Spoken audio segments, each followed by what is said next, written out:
Ada 3 amalan yang Allah gambarkan terjamin dalam 3 amalan kesempurnaan pahala. Yang barusan saja di ayat surah Ali Imran, Allah sudah menjanjikan kesempurnaan pahala hanya diberikan di hari kiamat. Di antaranya kesempurnaan pahala adalah diselamatkan dari neraka jahanam.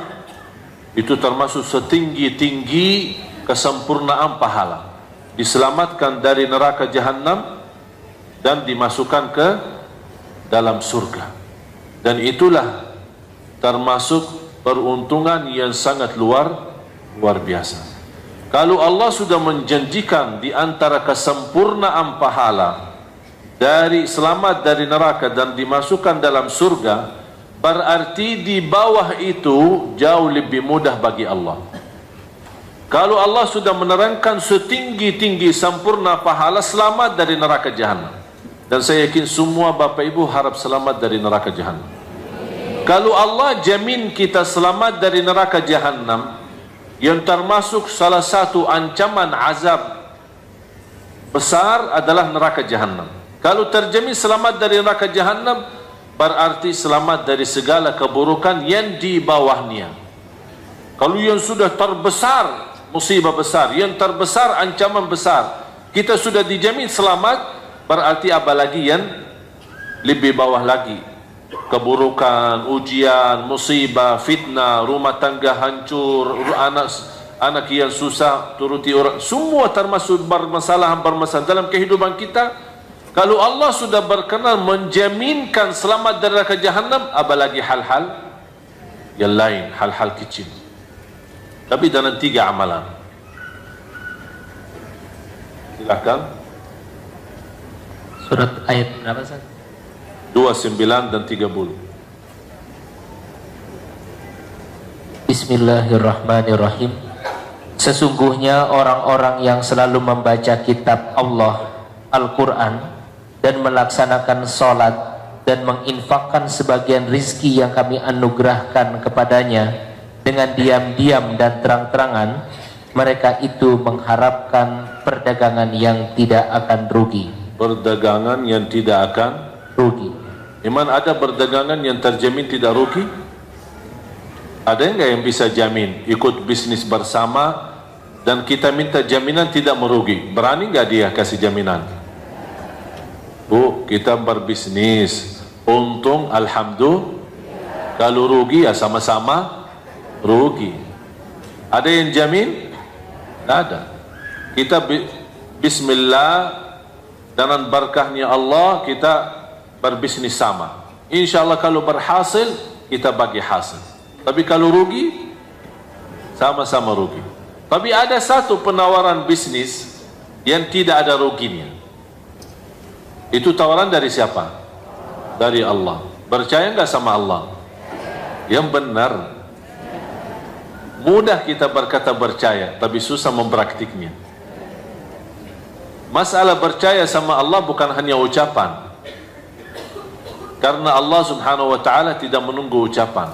Allah tidak peduli siapa kita, Allah tidak peduli nama kita, Allah tidak peduli turunan kita, pakaian kita, jabatan kita, Allah tidak pedulikan. Yang Allah pedulikan isi hati kita dan amalannya. Orang berkata hatiku baik, yang penting hatiku baik. Kalau memang hatinya baik, apa bukti amalannya? Kalau hati baik itu raja tubuh badan hati. Kalau hati baik pasti seluruh amalannya jadi baik. Tapi kalau terlihat amalannya tidak baik, berarti terbukti hatinya belum. Allah menawarkan perdagangan yang tidak ada rugi melalui tiga amalan.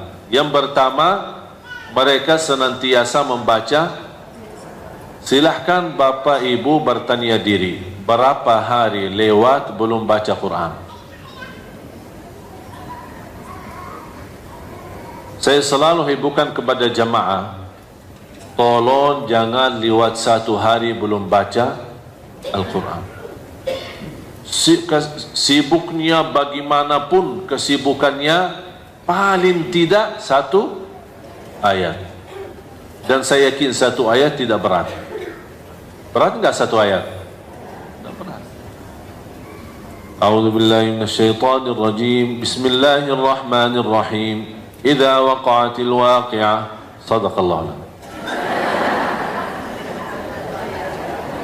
Susah enggak? Apalagi kalau disertai dengan terjemahan artinya. Satu ayat.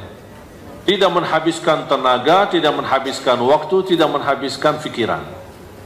Satu ayat. Dan boleh habis kita baca satu ayat, selama masih kita ingat, boleh dipakai di sunnah qabliyah ba'diyah kita. Walaupun satu ayat. Rasulullah SAW suka salat sunnah dengan satu ayat. Jadi tidak harus mulai satu surah dan selesai surah itu. Tidak harus itu. Mau salat fardu maupun salat wajib. Tapi daripada qulhu mulu, kita ganti-ganti. Ada ayat yang baru. Apa ayat yang baru? Alhamdulillah saya berhasil hafal 5 ayat Yasin. Udah, sunnah qabliyah rakaat pertama habis Al-Fatihah baca 5 ayat Yasin.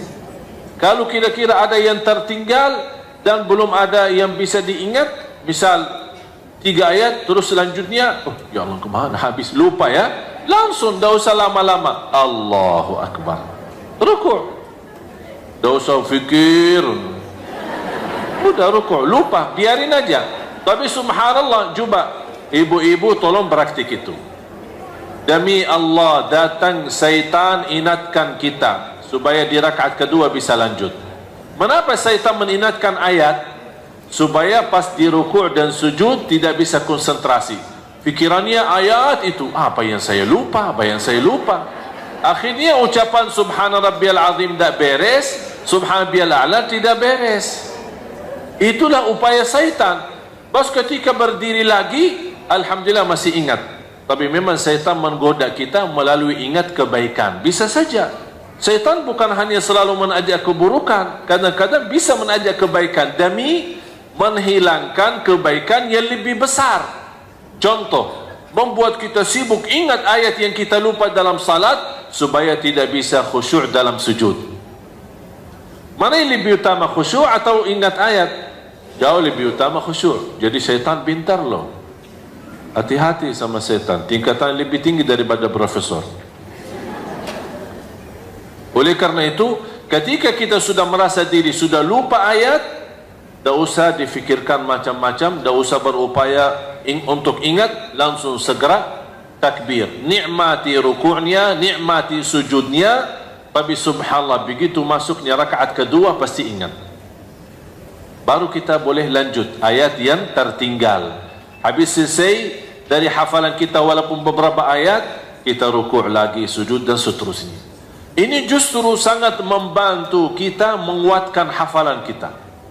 Termasuk para hafiz Quran, termasuk anak-anak, kami selalu membiasakan mereka kalau lagi salat sunnah, biarpun dia masih anak 5 tahun atau 6 tahun, baca ayat dan yang kamu hafal. Jangan membiasakan mereka qulhu saja. Jadi kasihan juga malaikat yang ditulis setiap hari qulhu, qulhu, qulhu. Ini kok tidak rubah-rubah manusia ini. Al-Quran kan 30 juz, walaupun satu ayat, tapi ada tambahan. Tambahan apa? Apa manfaat kita berubah ayat? Ini salah satu juga membantu menurani dosa maksiat kita. Sekarang apa yang saya sampaikan Bapak Ibu, ini sebenarnya menjaga kita dari dosa dan maksiat. Kita sebagai manusia tidak bisa terlepas dari dosa maksiat. Tidak bisa. Jangan ada orang berkata, saya berupaya menjauhkan diri total dari dosa maksiat. Mohon maaf, tidak bakal bisa. Karena kita manusia. Pasti ada dosa dan maksiat. Tapi bukan bersoalan berdosa dan maksiat. Yang menjadi bersoalan ketika sudah terlanjur dosa maksiat, tidak mau bertaubat kepada, tidak mau beristighfar kepada, tidak mau sedih dan menangis karena ini yang menjadi masalah. Seolah-olah ketika habis sudah terlanjur berdosa, kita berkata kepada Allah, ya apalagi, biasa aja, mau dosa-dosa. Jadi tidak ada rasa malunya sama Allah. Tapi ketika sudah terlanjur berbuat dosa, dan itu hal wajar karena kita manusia, habis dosa itu kita ingat Allah, muncul sifat rasa malu. Kita merasa diri, Allah, sudah saya berdosa tapi Allah masih berkenan menutupi dosa saya, menutupi kesalahan saya. Coba Bu, kalau setiap kita berdosa, setiap kita ghibah, setiap kita namimah, keluar bau dari kita. Dan semakin bertambah dosa, bertambah bau. Tambah lagi dosa, tambah lagi keras baunya. Gimana? Berani nggak keluar dari rumah? Kenapa? Terlalu bau. Masalahnya, keras baunya itu kita sendiri tak bisa rasain, tapi yang di sekitar kita malah bisa merasakan. Bisa dicium sama orang. Terus apa? Tapi subhanallah, salah satu tanda Allah sayang dan kasih rahmat untuk kita semua, tidak terlihat tanda dosa maksiat itu. Padahal bisa saja orang baru semalam saja habis dosa maksiat, tapi Allah menutupi dosa itu.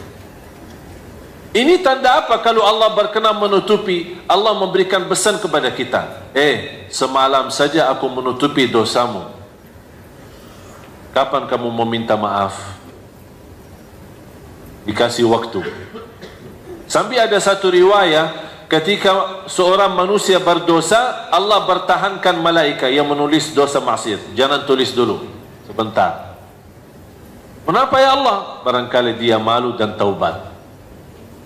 Kalau sudah taubat, berarti yang tertulis kebaikan, bukan dosa. Beda kalau kita berbuat kebaikan, Allah perintahkan malaikat segera tulis kebaikan itu. Subhanallah. Begitu rahmat Allah untuk kita semua. Jadi tolong memperhatikan, rutin membaca Al-Quran. Yang tidak bisa baca, silahkan dengar melalui murattal kita, melalui HP kita, melalui kaset kita. Kan semua sekarang HP-nya ada isinya Al-Quran. Silakan sambil bawa mobil kemana-mana, dengar. Ada handsfree, kita naik bis, kita naik motor, kita jalan kaki. Walaupun ada orang yang sambil jalan belum tentu bisa merasa nikmatnya khusyuk atau bisa khusyuk maksimal mendengar Al-Quran, tidak apa-apa. Setidak-tidaknya kita simak, ada yang kita dengar kebaikan, apalagi mendengar kalamullah, terhitung setiap satu huruf 10 kebaikan. Apalagi coba kalau kita dari pagi terus sepanjang jalan kita simak Al-Quran, dengar Al-Quran. Kira-kira mau berdosa sambil dengar Al-Quran? Tak mungkin.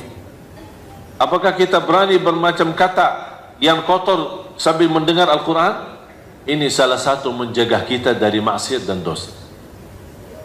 Baca Al-Quran. Terus yang kedua, agar Allah menyempurnakan pahalanya kepada mereka. tidak diulang lagi. Sesungguhnya orang-orang yang selalu membaca kitab Allah, Al-Quran, dan melaksanakan salat dan menginfak. Bapak Ibu, satu-satunya amalan yang tidak bisa ditinggal salat. Ada orang Muslim tidak haji? Ada enggak? Ada, karena belum mampu. Ada orang Muslim tidak zakat? Ada, karena dia penerima zakat. Ada orang Muslim tidak puasa? Ada, lagi sakit, musafir, atau cukup tua, tidak sadar perbuatannya, bisa tidak wajib puasa. Ada orang Muslim banyak hal-hal kebaikan yang bisa ditinggal kalau ada alasan. Tapi apakah Bapak Ibu ada orang Muslim tidak salat? Seharusnya tidak ada. Tapi ternyata apa alasannya? Tidak ada alasan. Kalau malas itu bukan alasan, itu sifat. Kalau alasan, ya lagi sakit, alasan lagi binsang, alasan lagi stres, alasan ini kan namanya alasan. Tapi kalau malas itu sifat, bukan alasan. Satu-satunya ibadah yang tidak boleh ditinggal salat. Tak boleh berdiri, duduk. Tak boleh duduk, berbaring. Bukan tidur. Saya salat tidur. Tak bisa wudu, tayammum. Tak bisa salat tepat waktu, jamak. Tak bisa jamak, qasar.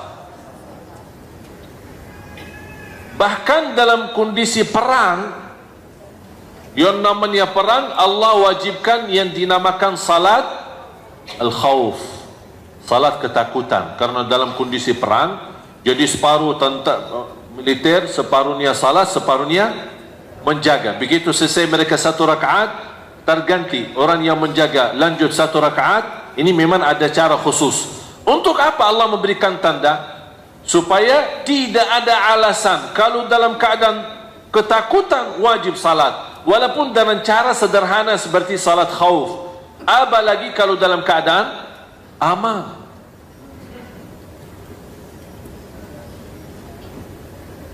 Jamaah sekalian, beberapa waktu lalu kita beringatan Isra Mi'raj. Dan salat termasuk satu-satunya ibadah yang diterima oleh Rasulullah SAW langsung dari Allah tanpa melalui wahyu. Semua perintah agama melalui wahyu selain salat. Mengapa Allah Subhanahu wa taala mengajak Nabi Muhammad SAW berjalan cukup jauh dari Makkah sampai Masjidul Aqsa, kemudian naik lagi, bisa menghabiskan tenaga fisik, waktu cukup lama, walaupun bagi Allah tidak bagi waktu, kun fayakun, selesai semuanya. Tapi begitu Allah menunjukkan, inilah proses perjalanan sambil menerima sebuah perintah yang begitu agung. Langsung dari Allah Subhanahu wa taala diperintahkan kepada Nabi Muhammad SAW dan umatnya salat. Diberikan kesimpulan, barang siapa yang ingin berhubungan atau kontak langsung sama Allah, jaga salat. Kalau sudah putus tali salat kita sama Allah, tak ada ibadah lain yang bisa menghubungkan dengan Allah langsung. Karena satu-satunya ibadah yang berhubung langsung sama Allah itu salat. Kalau salatnya putus, artinya tidak salat sama sekali, atau banyak bocor, salat kadang-kadang tidak, kalau lagi senang salat, kalau lagi galau tidak salat, berarti tali hubungan kita sama Allah sudah putus. Kira-kira apa lagi yang bisa dihubungkan sama Allah lagi? Tidak bisa, tidak ada. Bahkan ulama menjelaskan, Bapak Ibu, pernah dengar nggak ketika ada, saya pernah bertanya, kalau ada seorang muslim tidak salat, dia langsung kaget guru saya. Dia langsung bertanya kembali kepada saya, "Emang ada orang muslim tidak salat?" Heran, dia bingung. Ada orang muslim tidak salat? Saya bilang ada. Beliau menjawab, kalau ada orang muslim terbukti tidak salat sama sekali ketika dia meninggal dunia, tidak boleh dimandikan, tidak boleh disalati, tidak boleh dimakamkan di kuburan orang Islam. Karena dia bukan Islam lagi. Masalah kalimah syahadat itu urusannya sama Allah. Tapi secara hukum di Islam, yang tidak salat sudah memputusi hubungan Islam sama Allah Subhanahu wa taala. Hati-hati. Bukan main-main masalah salat. Bahkan dia termasuk satu-satunya ibadah yang tidak bisa ditinggal dalam alasan apapun, kecuali kalau sudah murtad. Faham tak murtad? Keluar dari Islam. Kalau sudah keluar dari Islam, ya sudah tidak ada wajib salat. Atau sudah, faham tak ini? Alhamdulillah faham. Kalau sudah gila, tidak ada wajib salat. Atau kalau sudah mati, kalau sudah dikubur, sudah tidak ada wajib salat lagi. Dan berapa banyak orang muslim yang sedang dalam keadaan gila. Oleh karena itu tolong jamaah sekalian, kita memperbaiki hubungan kita sama Allah melalui salat. Itu salat bisa kontak langsung sama Allah. Sampai Allah memberikan pesan melalui cerita Isra Mi'raj, barang siapa yang ingin berhubung langsung sama aku, kata Allah, salat. Ini tidak bagi malaikat, tidak bagi wali, tidak bagi nabi, tidak bagi siapa-siapa. Ini langsung sama Allah Subhanahu wa ta'ala. Yang ketiga,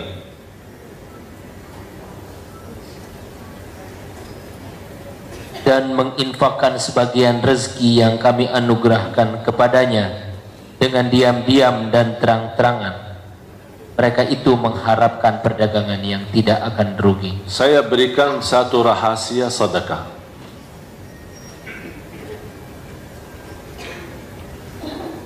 Sedekah, saya pernah bahas sedekah subuh. Masih ingat? Sedekah subuh. Mudah-mudahan masih terus berjalan. Hah? Masih jalani belum? Ya, tolong dijaga sedekah subuh. Kenapa sedekah subuh? Saya sudah jelaskan, karena ada doa malaikat mendoakan setiap subuh, ya Allah berkahi dan ganti yang lebih besar. Yang kedua, doa Nabi Muhammad mendoakan ibadah kita di subuh hari, di antaranya sedekah. Jadi mohon Bapak Ibu semua masing-masing punya kotak amal, boleh dinamakan tabungan subuh. Biasakan anak-anak kita semua, biarpun dia anak bayi, kita buatkan satu tabungan khusus atas nama dia dan ibunya yang isi. Sungguh dahsyat sedekah subuh itu. Apapun masalah kita, hutang, masalah hajat, jodoh, rumah tangga, urusan anak, turunan, sedekah subuh itu luar biasa, bukan main. Dan selama saya sampaikan sedekah subuh kepada jamaah yang punya hajat, sungguh subhanallah, hampir 90% dari mereka hubungi saya lagi, alhamdulillah masalahnya sudah selesai. Dan berkahnya sedekah subuh. Yang kedua, sedekah habis maksiat.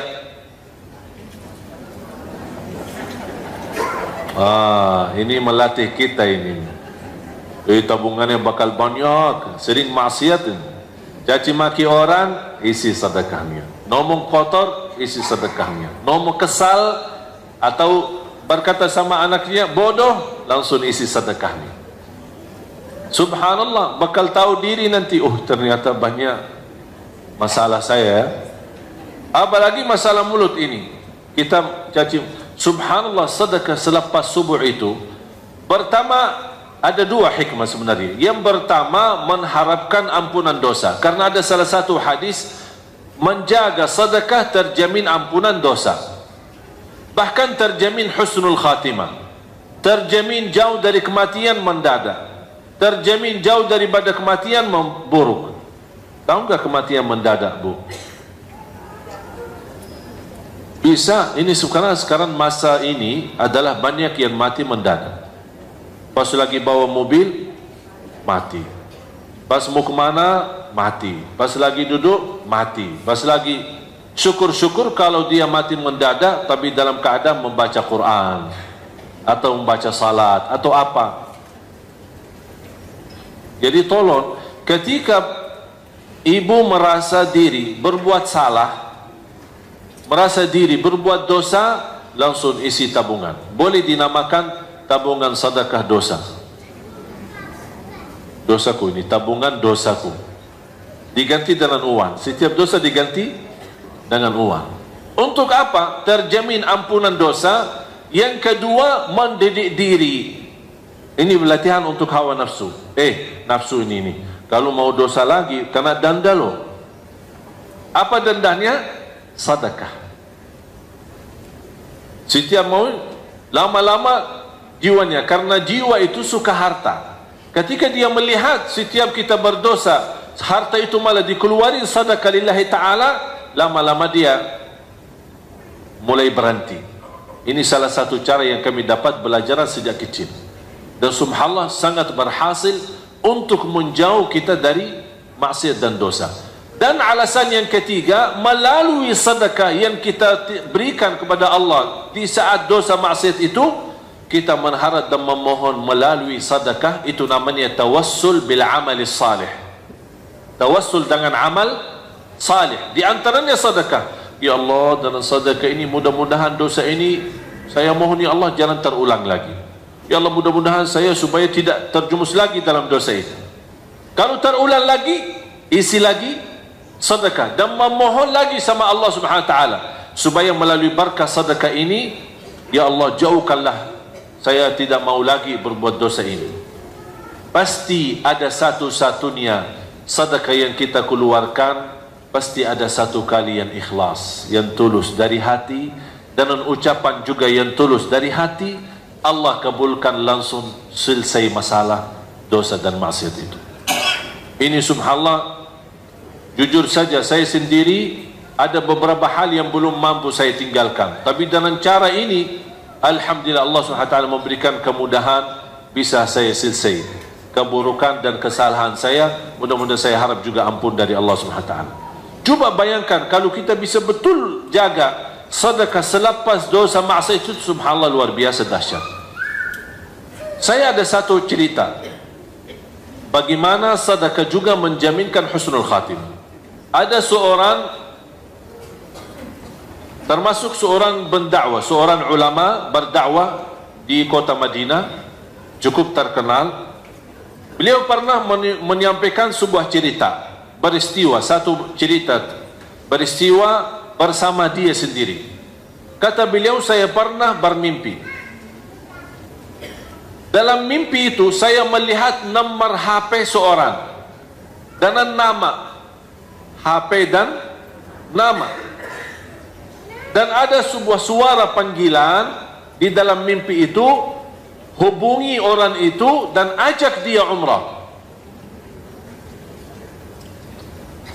Dia kaget.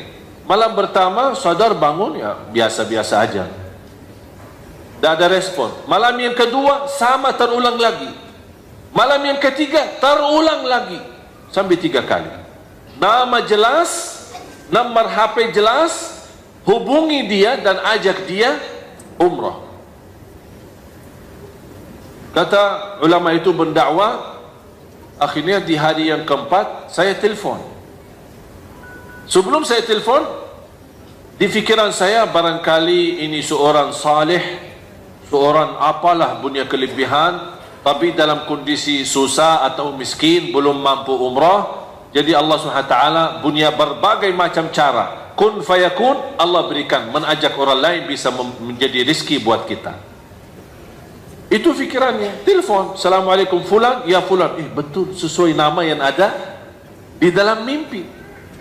Tolong alamatnya di mana, saya ingin bertemu.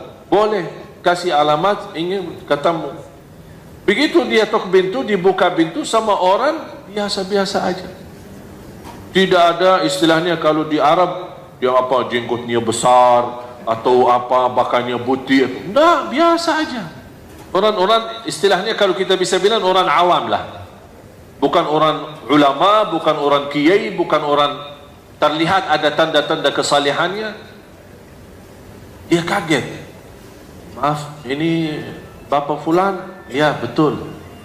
Ini nomornya HP-nya ini? Ya betul. Ada apa? Dia bingung mau menyampaikan bagaimana ini, orangnya nampaknya biasa-biasa aja. Habis itu karena ini sudah mimpi dan itu ada pesan, dia sampaikan. Jujur saja saya melihat mimpi 3 kali.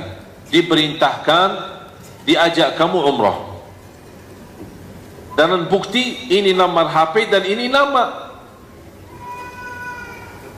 Kata beliau sebentar. Masuk ke dalam, balik lagi.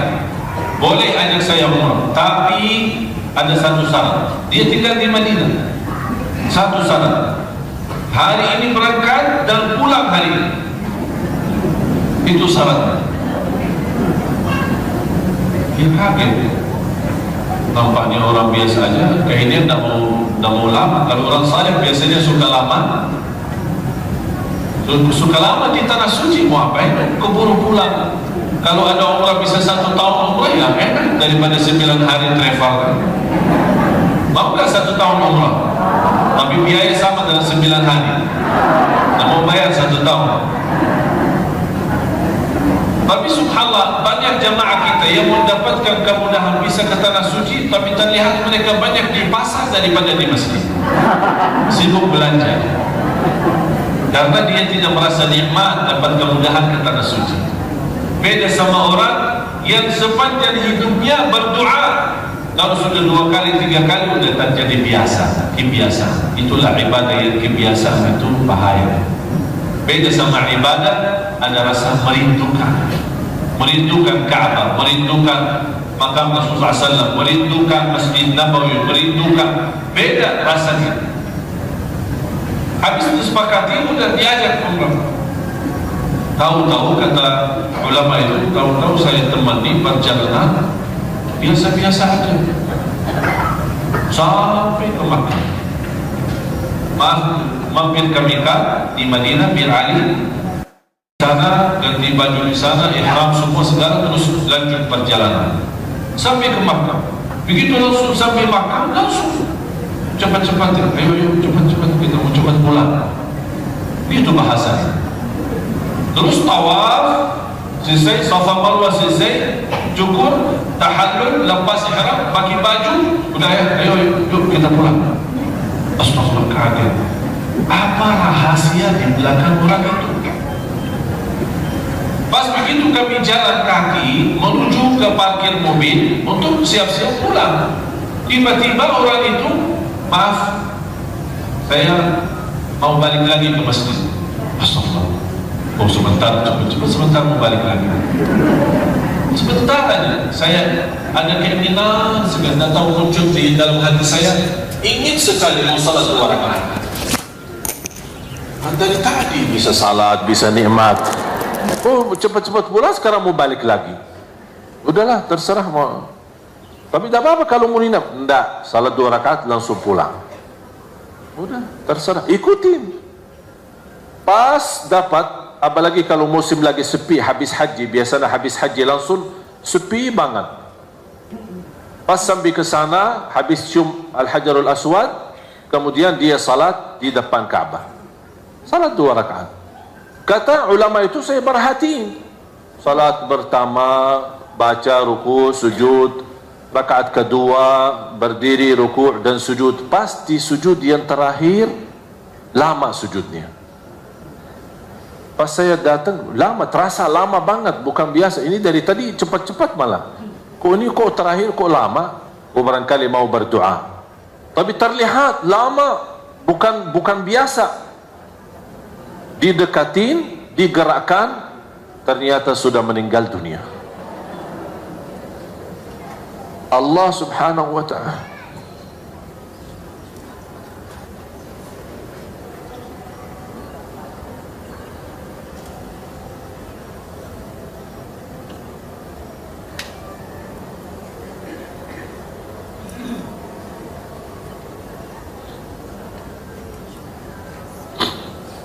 Allah Subhanahu wa ta'ala mengantarkan orang melalui mimpi untuk menjemput ke husnul khatimah. Itulah cara Allah Subhanahu wa ta'ala yang kita tidak bisa tahu. Tidak bisa tahu. Allah maha baik, bahkan terlalu baik sama manusia. Inilah diantaranya seorang susah payah, tidak punya kemampuan bisa berumrah, Allah hantarkan melalui mimpi bisa diajak umrah, bahkan dihantarkan ke Makkah, ke tanah suci, supaya dapat husnul khatimah di sana. Inilah cara Allah. Kalau Allah berikan izin husnul khatimah, tidak ada yang bisa memindahkan husnul khatimah itu. Orang biasa, orang awam, bukan seorang apa kelebihannya. Habis meninggal dunia, dia kembali langsung ke Madinah, bertemu keluarganya. Apa cerita di belakang ini orang? Apa cerita? Apa rahasia? Ternyata Bapak Ibu, ada satu, ini yang Allah gambarkan. Mereka selalu berinfak secara diam-diam maupun sembunyi. Kata istrinya, setiap kami masak makanan, beliau selalu tegaskan ke saya tidak mau makan dan haram makan itu bagi saya. Sebelum tetangga saya, seorang ibu tua, tidak punya siapa-siapa yang layanin, sebelum si ibu tua ini makan dulu. Habis dia makan, baru saya makan sisanya. Itulah kelebihannya, hanya satu. Bu dan jamaah sekalian, Kita tidak tahu mana saja amal salih yang menjaminkan husnul khatimah. Bisa amal salih sederhana, tak dinilai, tak dihitung, tapi ternyata melalui amal itu terjamin masuk surga, terjamin husnul khatimah, bahkan bisa di tanah suci. Walaupun kita orang di Indonesia, Allah punya berbagai macam cara. Ini semua dunia dan segala isinya Allah yang atur. Kita tidak bisa apa-apa. Oleh kerana itu jamaah sekalian, ketika kemarin saya di Hong Kong, saya terharu sekali kepada seorang wanita pembantu. Baru saja saya dapat dengar berita dia kembali ke tanah air nikah, kemudian kembali lagi ke Hong Kong bekerja. Pas kemarin saya mengisi acara bersama imam besar Masjid Qiblatain di Hong Kong, ada seorang ibu itu datang kepada saya sambil menangis, dan dia menyerahkan mas kawin. Dia berkata, ini mas kawin sedekahku untuk tunanetra di Indonesia. Seorang pembantu yang baru saja nikah, belum menikmati mas kawinnya, dia sudah mensedekah. Bahkan ada satu lagi di antara mereka yang menjadi tenaga kerja. Mereka pergi ke sana tinggalin keluarga istri karena dia butuh mencari nafkah dan rezeki. Dia mengikhlaskan gaji 1 tahun. Dan dia mohon kepada saya, mohon diterima. Saya berdoa, ya Allah, mohon diterima mereka ini. Inilah kadang-kadang jamaah sekalian, ada amal salih yang kita tak pernah hitung, tak pernah kita fikirkan, tapi ternyata melalui amal salih itu bisa membahagiakan orang lain, bisa berguna bagi orang lain. Wallahi, dengan kun fayakun Allah berikan pahala yang begitu luar biasa. Dan itulah penjelasan ayat yang terakhir. Sebelum saya tutup doa, tolong bacain arti ayat terakhir. Agar Allah menyempurnakan pahalanya kepada mereka dan menambah karunia-Nya. Dan menambah karunia. Inilah karunia yang tidak dijelaskan di sini. Inilah karunia yang tidak dijelaskan di sini. Mengapa? Karena Allah yang menentukan karunia itu seperti apa. Bisa saja sebagaimana cerita yang tadi saya ceritakan. Itulah, tapi Allah jamin ada tambahan karunia. Tapi seperti apa karunia? Bisa meninggal di hadapan Ka'bah, bisa meninggal pas lagi baca Quran, bisa meninggal pas lagi, itu semua urusan Allah. Yang membuktikan dan membuat saya yakini tambahan karunia pasti bakal dahsyat, pasti bakal menenangkan hati, itu tutupan ayat. Innahu, sesungguhnya Allah Maha Pengampun, Maha Mensyukuri. Mengapa di sini Allah berkata Maha Pengampun dan Maha Mensyukuri? Maha Mengampun ketika kita berupaya beramal, masih ada kekurangan, mudah-mudahan diampuni Allah. Berarti soal kekurangan jangan khawatir, pasti diampuni. Yang penting kita niat baik lillahi. Tapi kenapa habis Maha Mengampun dibawakan kata Maha Mensyukuri? Apa hubungannya? Apa arti Maha Mensyukuri? Asy-Syakur kan salah satu nama Allah, Al-Husna Asy-Syakur. Artinya Maha, itu bahasa Indonesia. Tapi beda artinya dalam bahasa Arab. Dan selalu saya terangkan, belum ada bahasa yang mampu menerangkan rahasia kata dan Asmaul Husna selain bahasa Arab sendiri. Kalau selain bahasa Arab itu mampu terjemahin, tapi belum tentu sempurna artinya dan maksudnya. Asy-Syakur bahasa Indonesia Maha Mensyukuri. Kalau lebih sempurna dalam bahasa Arab, Asy-Syakur alladhi yu'til ajra al-kathir bil amalil qalil. Asy-Syakur yang memberikan pahala yang banyak dengan amalan yang sedikit. Contoh, dibanding orang yang memberikan makanan kepada tetangganya yang tua dan susah sebelum dia makan, kira-kira amalannya biasa enggak? Berat enggak kita bagi makan? Biasa ya? Tidak terlalu, misal bangun masjid habis ratusan miliar, terlihat mana yang lebih besar, masjid ratusan miliar atau berikan makanan kepada orang butuh? Masjid ratusan miliar. Ini nilai kecil kalau untuk bagi. Apalagi kalau buk nasi aja cuma 15.000, cuma 20.000. Tapi tidak ada nilai di fikiran kita. Inilah artinya syakur, memberi amalan yang besar dengan memberikan pahala yang besar dengan amalan. Buktinya orang itu mendapatkan husnul khatimah di Masjidul Haram, di hadapan Ka'bah, hanya dengan amalan yang memberikan makanan kepada orang lain. Kita tidak tahu mana amal salih yang menjaminkan husnul khatimah dan menjaminkan masuk surga. Oleh karena itu jamaah sekalian, tadi saya membuka, kami memperjuangkan Al-Quran untuk anak-anak Indonesia. Seperti mereka kita mendatangkan syiar. Saya harap ini bukan perjuangan saya dan keluarga, tapi saya mengharapkan semuanya bisa terlibat. Semuanya ayo kita sama-sama berjuang.